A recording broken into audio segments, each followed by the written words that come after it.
High, welcome to part 2.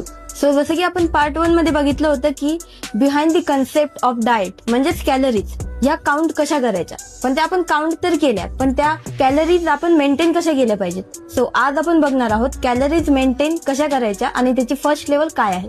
Macro calories, मॅक्रोन्यूट्रिएंट्स, जे की आपल्या डेली लाईफ मध्ये कार्बोहायड्रेट साठी आपण राईस, ब्रेड अँड फ्रूट घेऊ शकतो. फॉर प्रोटीन जसे की meat, eggs and fish, and for fats, seeds, oils and fatty fish, जे की आपल्याला आपल्या डेली लाईफ साठी जे आपल्या मुवमेंट्स आहेत आणि फंक्शन्स आहेत त्यासाठी एनर्जी प्रोव्हाइड करते. मायक्रोन्यूट्रिएंट्स लाईक विटॅमिन्स अँड मिनरल्स, जे की आपल्या डेली लाईफ मध्ये fruits, vegetables and green veggies पासून आपण आपल्या बॉडीला प्रोव्हाइड करू शकतो, जे की आपल्या proper digestion, immune functions and cells repairing साठी आपल्याला हेल्प करतात.